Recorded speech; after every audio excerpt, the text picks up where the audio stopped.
Hello students, so welcome back to our channel, and today we will continue our chapter. The book is Hornbill and the chapter is Silk Road. Chapter number is 8. So in our previous video we have read that how difficult was the journey of Mount Kailash. The author felt some difficulty in breathing. One of his nostrils was blocked, and there was a great difficulty to breathe him. ठीक है, तो फिर उसके बाद कैसे वो जो है उसको वहाँ पर जो है, क्योंकि एल्टीट्यूड का भी था थोड़ा सा टाइम के, हाई एल्टीट्यूड पर जाकर जो है उसका नाक जो है एक तरह से बंद हो गया, उसको सांस नहीं ले पा रहा था वो। तो पेज नंबर 79 पर हम अब कंटिन्यू करेंगे। I lay back down and tried again. तो मैं फिर से लेटता हूँ और फिर से सांस लेने की कोशिश करता हूँ, सेम रिजल्ट। तो वही रिजल्ट आता है। I was on the point of disappearing into the land of nod when something told me no too. तो कहते मैं ऐसी जगह पर कुछ डिसअपियर अपने आप को समझ रहा था, ऐसी जगह पर जहाँ पर मैं कुछ जानता हूँ बट कोई नहीं मेरे को जानता है। मतलब कि ऐसा था, जानता भी हूँ नहीं भी, अब मैं क्या करूँ, ऐसी कंडीशन में ऑथर फंस चुका था। It must have been those emergency electric impulses again, but this was not the same as on previous occasions. तो कहते ये पक्का वही जो है एमरजेंसी इलेक्ट्रिकल इम्पल्सेस होंगी। मतलब कि जैसे उसको इनकी ये प्रॉब्लम पहले भी थी कि हाई एल्टीट्यूड्स पर जाकर जो है वो उसका नाक जो था वो बंद हो जाता था। तो वो फिर कहते कि पक्का ये वही जो है इम्पल्सेस जो है वो फिर से हैं, लेकिन इस बार जो है वो पिछले ओकेजन्स की तरह वही सेम नहीं था। This time I wasn't gasping for breath. तो इस टाइम मैं सांस लेने के लिए तड़प नहीं रहा था। I was simply not allowed to go to sleep. कि सांस तो चलो बैठे हुए आ रही थी, लेकिन मैं सो नहीं पा रहा था। Sitting up once more immediately made me feel better. तो बैठना, तो कहते फिर बैठता हूँ मैं फिर से और फिर से अच्छा फील करता हूँ। I could breathe freely and my chest felt fine. तो मैं अच्छे से फ्रीली ब्रीथ कर सकता था और मेरी छाती भी जो थी वो अच्छा फील कर रही थी। But as soon as I lay down my sinuses filled and my chest was odd. तो जैसे ही मैं लेटता, मेरी जो साइनसिस थी, नाक था, वो फिर मेरा जो है वो भर सा जाता, बंद सा हो जाता, और फिर मेरी चेस्ट जो थी वो अजीब सा फील करती मेरे को। I tried propping my self up right against the wall. मैंने कहते अपने आप को भी कि जैसे वो दीवार के साथ लेट जाते हैं ना, कि सोने की कोशिश करते हैं बैठ के। तो कहते मैंने ऐसे ट्राई किया, but now I couldn't manage to relax enough to drop off. लेकिन कहते कि अब मैं बिल्कुल भी अपने आप को मैनेज नहीं कर पा रहा था कि मैं कैसे रिलैक्स करूं। I couldn't put my finger on the reason, but I was afraid to go to sleep. तो कहते मैं जो कारण था मेरा सारी इनकी बड़ी कंडीशन बुरी का, वो रीज़न जो है मुझे पता नहीं चल रहा था। बस यही था कि मैं सो नहीं पा रहा था। A little voice inside me was saying that if I did I might never wake up again. तो कहते एक अंदर से मेरी आवाज़ ऐसे आ रही थी, अगर मैं सो गया ना तो मैं दोबारा नहीं उठ पाऊंगा कभी ज़िंदगी में। So I stayed awake all night. तो इस कारण मैं सारी रात जागता रहा। Jatin took me to the Darchen medical college the following morning. तो अगली मॉर्निंग कहते जतिन मुझे जो है वो एक दार्चिन का मेडिकल कॉलेज में जो है वो ले गया। The medical college at Darchin was new and looked like a monastery from the outside, with a very solid door that led into a large courtyard. तो मेडिकल कॉलेज जो था वो नया था, देखने में लग रहा था जो दार्चिन का था, और मोनेस्ट्री की तरह। मतलब कि मोनेस्ट्री मतलब कि जैसे वो होते हैं ना, एक क्या कहते हैं बुद्धिस्ट के टेम्पल्स वगैरह ना, ऐसे। तो कहते ऐसे दिखने में लग रहा था, लेकिन वो बड़ा सा सॉलिड सा दरवाज़ा था जिससे जो है हम अंदर जाते हैं और एक बड़ा सा आंगन आता है।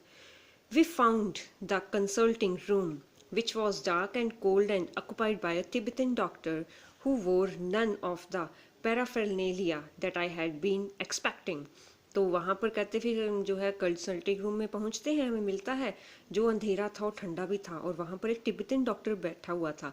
तो हम यहाँ पर अपने डॉक्टर्स को देख के पहचान जाते हैं ना, कि स्टेटोस्कोप डाला होता है और वो वाइट कोट डाला होता है, एप्रन जो है। तो कहते पैराफेरनेलिया मतलब कि देख कर जैसे पहनावे से ही पता लग जाता है, लेकिन कहते जो मैं एक्सपेक्ट कर रहा था ना वैसा मुझे जो है वो नहीं लगा। No white coat, He looked like any other Tibetan with a thick pullover and a woolly hat.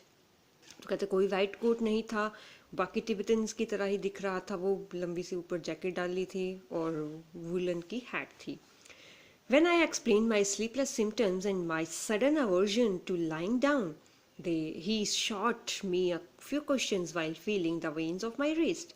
तो जब मैंने उसको अपने जो है स्लीपलेस सिम्टम्स के बारे में बताया कि मुझे नींद नहीं आ रही थी, मैं जैसे ही लेटता था मुझे डर सा लगता था, तो उसने जो है मुझ कुछ क्वेश्चन पूछे और साथ के साथ मेरी रिस्ट जो है, पल्स जो है वो मेरी फील की. इट्स अ कोल्ड, कहते जुकाम है, ही सेड फाइनली थ्रू जैतिन, क्योंकि तिब्बतन बोल रहा था तो जैतिन के थ्रू जो है वो उसको बोलता है. A cold and the effects of high altitude, तो ठंड है, जुकाम है और हाई एल्टीट्यूड पर आप आए उसका इफेक्ट है. I will give you something for it, मैं तुम्हें कुछ देता हूँ इसके लिए. I asked him if he thought I would recover enough to be able to do the kora. तो फिर मैंने उससे पूछा कि मैं ठीक हो जाऊंगा ताकि मैं कोरा कर सकूं. ओ yes, he said, you will be fine, कहते हाँ बिल्कुल तुम जल्दी ठीक हो जाओगे. I walked out of the medical college clutching a brown envelope stuffed with 15 screws of paper. तो फिर हम जो है मेडिकल कॉलेज के बाहर जो है जाते हुए मेरे हाथ में ब्राउन कलर का एनवेल्प था जिसमें 15 जो है वो स्क्रू, मतलब ऐसे घुमावदार पेपर की जो है वो डाले हुए थे. I had a 5-day course of Tibetan medicine which I started right away. तो 5 दिन का मुझे तिब्बतन मेडिसिन का कोर्स करना था जो मुझे अभी स्टार्ट करना था. I opened an after breakfast package, तो मैंने ब्रेकफास्ट के बाद का पैकेज निकालता हूँ. Found it contained a brown powder, तो उसमें जैसे ही खोलता हूँ तो ब्राउन कलर का पाउडर था. That I had to take with hot water, जो मुझे गर्म पानी के साथ लेना था. It tasted just like cinnamon, तो सिनेमन मतलब दालचीनी होती है ना, उसके जैसा टेस्ट था. द ऑब्वियसली आइडेंटिफिएबल, तो पहचाना जा सकता. Sorry, the contents of the lunch time and bed time packages were less obviously identifiable. तो लंच और ब्रेड टाइम के जो पैकेट थे वो पहचाने नहीं जा रहे थे. Both contain small spherical brown pellets, तो दवाई गोलियाँ सी थी, गोल गोल सी, छोटी छोटी सी. They looked suspiciously like sheep dung, but of course I took them. तो ऐसा लग रहा था कि शीप की का गोबर होता है ना, डंग, तो वैसे जैसे वो हम बोलते हैं ना कि भेड़ बकरियों की जो होती है वो छोटी छोटी सी होती है ना, डंग जो होता है, तो कैसे ऐसे लग रहा था, लेकिन मुझे खाना था. That night after my first full days course I slept very soundly. तो उस दिन मेरे एक दिन का पूरा कोर्स हुआ दवाई का, तो मैं बड़े आराम से सोया. Like a log not a dead man, कि आराम से सोया, एक मरे हुए आदमी की तरह नहीं, बेसुदा सा सो गया था मैं.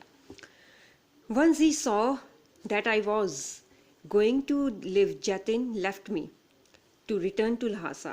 तो जैसे ही जैतिन ने देखा कि मैं ठीक हो गया हूँ, वो लहासा के लिए निकल गया. As a Buddhist, he told me he knew that it didn't really matter if I passed away, but he thought it would be bad for business. तो वो बुद्धिस्ट था जैतिन, तो कहते कि ये अच्छा नहीं होता अगर आप मर जाते, क्योंकि यानी कि बुद्धिस्ट जो लोग जो है मरने मुराने पर जो है वो ज़्यादा रोते होते नहीं है. वो कहते ये तो जस्ट हमारा आना जाना बना ही है, लेकिन कहते ये बिजनेस के लिए बहुत ख़राब होता. Darchen did not so horrible after a good night sleep. तो अब रात की अच्छी नींद के बाद दार्चिन बुरा नहीं लग रहा था, मेरे को डरावना नहीं लग रहा था. It was still dusty, partially derelict and punctuated by heaps of rubble and refuse. तो अब जो है धूल से भरा हुआ था और चारों तरफ ऐसे लग रहा था कि इनकी रिफ्यूज़ वेस्ट के जो है कूड़े के ढेर लगे हैं. But the sun shone brilliantly in a clear blue sky, and the outlook across the plain to the south gave me a vision of the Himalayas, commanded by a huge snow-capped mountain, Gulla Madhanta, with just a wisp of cloud suspended over its summit. तो बिल्कुल साफ नीला आसमान चमक रहा था और उसमें जो है साउथ की तरफ जब हम देखते थे तो हिमालय था, बड़ा सा पूरा कमांड कर रहा था, जिसकी चोटियाँ जो है बर्फ़ से ढकी हुई थी. गुरला मधानता जो है वो ऐसा लग रहा था कि उसका इनके आसपास बादल जो है उसके लटक रहे हैं. The town had a couple of rudimentary general stores selling Chinese cigarette soap and other basic provisions. सो जो इनकी टाउन था दार्चिन, उसमें जो है वो जनरल स्टोर्स थे थोड़े बहुत, जिसमें चाइनीज़ सिगरेट्स मिल रही थी, सोप मिल रहा था और बेसिक चीज़ें जो थी वो हमें मिल रही थी. As well as the usual string of prayer flags. तो बुद्धिस्ट की जो प्रेयर फ्लैग्स होते हैं ना, रंग बिरंगे से होते हैं, वो भी मिल रहे थे। In front of one, men gathered in the afternoon for a game of pool, the battered table looking supremely incongruous in the open air, while nearby women washed their long hair in the icy water of a narrow brook that babbled down past my guest house. तो सामने कहते कि एक जगह जो है आदमी जो है वो इकट्ठे हुए पड़े थे, कोई इनकी गेम ऑफ पूल की कोई गेम खेल रहे थे, और उसके आसपास जो है वो हवा जो थी वो बिल्कुल साफ़ सुथरी सी बह रही थी, और सामने नदी में जो है वो लेडीज़ जो है वो अपने लंबे बाल जो थी वो ठंडे बर्फ़ के ठंडे पानी में जो है वो धो रही थी, जो कि वो छल छलाती हुई आवाज़ करती हुई नदी जो है वो मेरे गेस्ट हाउस से बह रही थी। Darchin felt relaxed and unhurried, but for me it came with a significant drawback. तो डार्चिन जैसे, क्योंकि सिटीज़ के लोग जैसे भागम भाग में लगे होते हैं ना, तो कहते डार्चिन बिल्कुल रिलैक्स था, किसी को कोई जल्दी नहीं थी, लेकिन कहते मेरे लिए ये एक ड्रॉबैक था, मेरे लिए ये एक कमी थी। देयर वर नो पिलग्रिम्स, कहते वहाँ पर कोई यात्री ही नहीं थे, कोई कोरा करने के लिए ही नहीं आया था। I had been told that at the height of pilgrimage season the town was bustling with visitors. मुझे तो ऐसा बोला गया था कि जब पिलग्रिमेज का सीज़न होता है, मतलब कि जब ये यात्रा का कि कोरा का सीज़न होता है ना, तो वहाँ पर चहल पहल होती है लोगों की। Many brought their own accommodations, enlarging the settlement round its edges as they set up their tents which spilled down on the plain.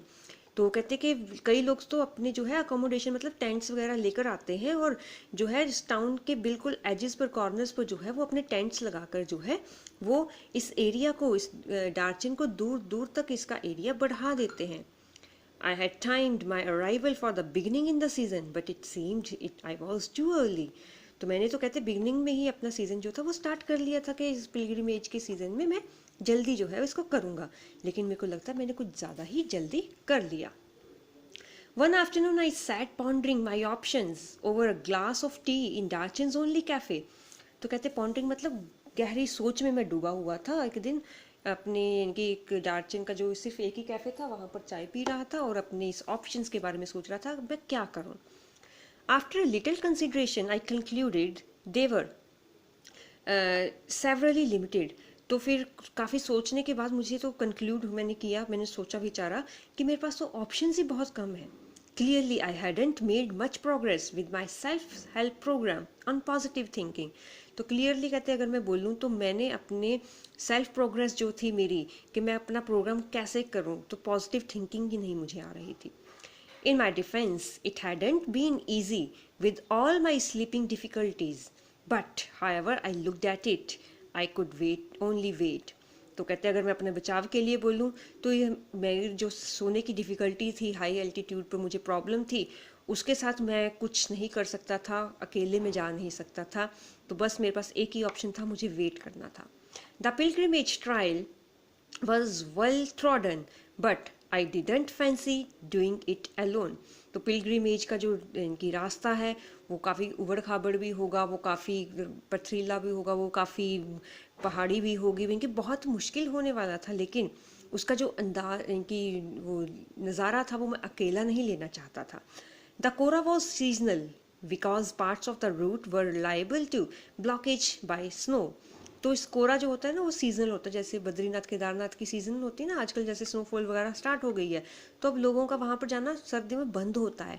तो ऐसे ये भी कोरा जो है माउंट कैलाश की भी सीजनल होती है, क्योंकि ज़्यादातर हिस्सा जो है बर्फ़ से ज़्यादातर महीने जो है साल के वो ये रास्ता बंद रहता है।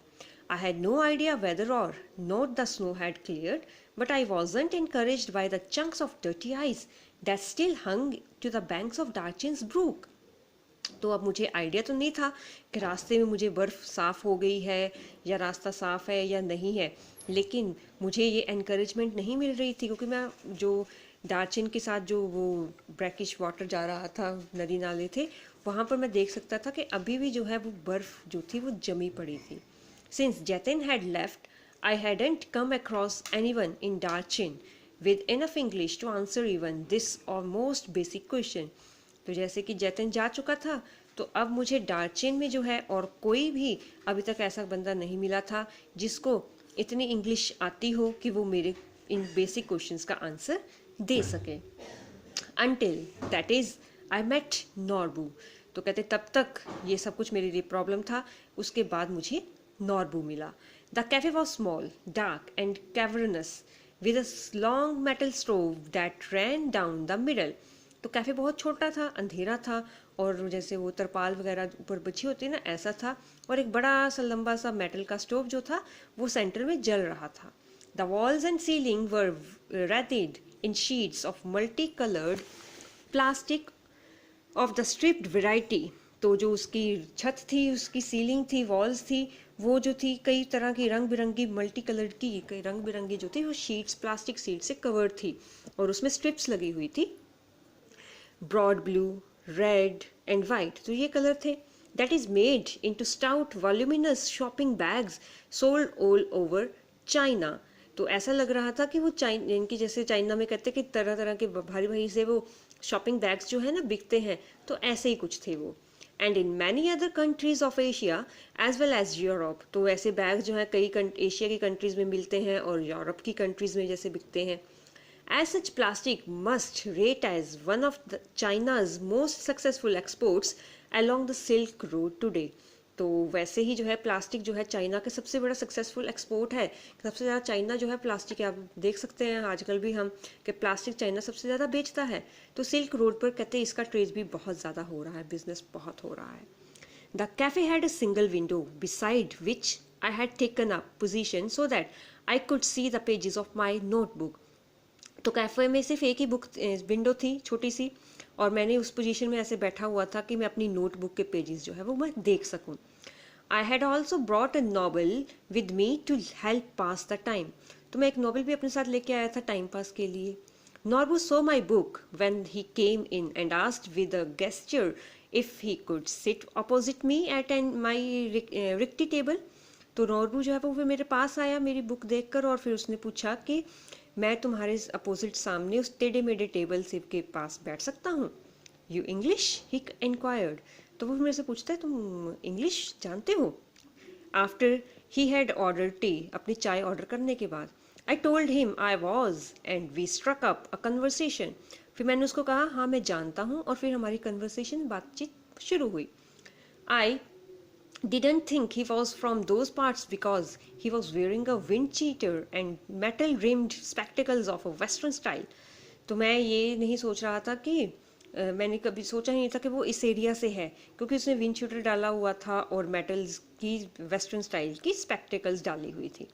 ही वॉज टिबेटन, वो टिबेटन था, ही टोल्ड मी, उसने बताया, but worked in Beijing at the Chinese academy of social sciences in the institute of ethnic literature.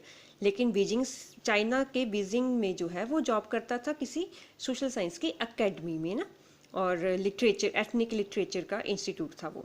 I assumed he was on some sort of field work. तो मैंने तो ये सोचा कि कोई वो फील्ड वर्क की जो है इस जगह के में काम के लिए कुछ आया होगा। Yes and no he said, कहते हाँ भी है और नहीं भी। I have come to the kora, कहते मैं कोरा के लिए आया हूँ। माई हार्ट जम्प्ड, कहते मैं तो खुशी के मेरा ठिकाना नहीं रहा। Norbu had been writing academic papers about the Kailash Kora and its importance in various works of Buddhist literature for many years, he told me, but he had never actually done it himself।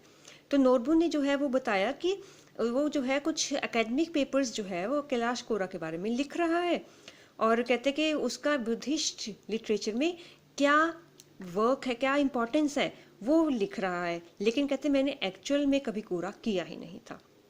When the time came for me to tell him what about brought me to Darchin, his eyes lit up। तो कहते जब time आया उस मेरा बताने का कि मैं डार्चिन में क्यों आया हूँ, उसकी आंखें चमक गई। He could be a team, we could be a team, he said excitedly। तो वो एक्साइटेड होकर कहता है हम टीम बन सकते हैं। Two academics who have escaped from the library, कहते दो academics जो लाइब्रेरी से भाग कर आए हैं। Perhaps my positive thinking strategy was working after all। तो शायद कहते मैं पॉजिटिव सोच रहा था, वो काम कर गई। My initial relief at meeting Norbu, who was also staying in the guest house, was tempered by the realization that he was almost as ill equipped as I was for the pilgrimage. तो कहते हैं starting में मेरा जो relief था, relaxation था नोरबू से meet करने का, कि वो भी गेस्ट हाउस में रुका हुआ था, और साथ के साथ मुझे भी, दोनों को हमको यही रियलाइज़ हुआ कि पिलग्रिमेज के लिए हम आए हैं, लेकिन हमें जो है, हमारे पास जो इक्विपमेंट्स हैं इसको पूरा करने के लिए, वो तो है ही नहीं है। He kept telling me how fat he was and how hard it was going to be. तो वो तो बस वही कह रहा था कि मैं कितना मोटा हूँ और मेरे लिए कितना मुश्किल होने वाला है ये सारा रास्ता। Very high up, कहते बहुत ऊंचा है। He kept reminding me, वो मेरे को तो याद ही करवाता रहा। So tiresome to walk, कहते चलना कितना थकावट वाला है। He wasn't really a practicing Buddhist, it transpired, but he had enthusiasm and he was of course Tibetan. तो कहते कि वो जो है रियली एक बुद्धिस्ट तो नहीं था कि जो हर बार कोरा करता था, बट यहाँ से पता लग रहा था कि उसमें बहुत ज़्यादा उत्साह था। आफ्टर ऑल वो एक तिब्बतन था। Although I would originally envisaged making the trek in the company of devotee believers, on reflection, I decided that perhaps Norbu would turn out to be the ideal companion. और फिर originally मुझे भी एहसास हुआ कि हम company जो है दोनों की जो है बहुत अच्छी रहेगी, और हम दोनों ने जो है वो एक दूसरे को अच्छा कंपेनियन बनाने का सोचा कि हम आगे बढ़ेंगे। He suggested we hire some yaks to carry our luggage. उसने सजेस्ट किया कि हम याक जो है वो लेंगे अपना सामान उठाने के लिए। Which I interpreted as a good sign. तो यहाँ से मेरे को पता लगा कि ये बहुत अच्छा है। And he had no intention of prostrating himself all round the mountain. और उसकी कोई ये भी नहीं थी इच्छा कि कोई इनकी प्रोटेस्ट करे हमें, या फिर हमारे कोई इनकी रास्ते की कोई रुकावट बने। Not possible, he cried. कहते ये तो पॉसिबल ही नहीं है। Collapsing across the table in hysterical laughter. तो एकदम से बहुत ज़ोर से हंसता है वो। इट वॉजंट हिज स्टाइल, वो उसका स्टाइल नहीं था। And anyway his tummy was too big, लेकिन फिर भी उसका पेट बहुत बड़ा था। और इस तरह से हमारा चैप्टर भी ख़त्म हुआ और हमारा सिलेबस भी बुक्स का ख़त्म हुआ है ना। दोनों बुक्स हमारी इस तरह से ख़त्म हो गई हैं। तो अब रिवीजन का टाइम है, फिर मिलते हैं, रिवीजन करते हैं इसके क्वेश्चंस के बाद। ठीक है, till then stay safe, take care of yourself and your family and study hard. Bye bye.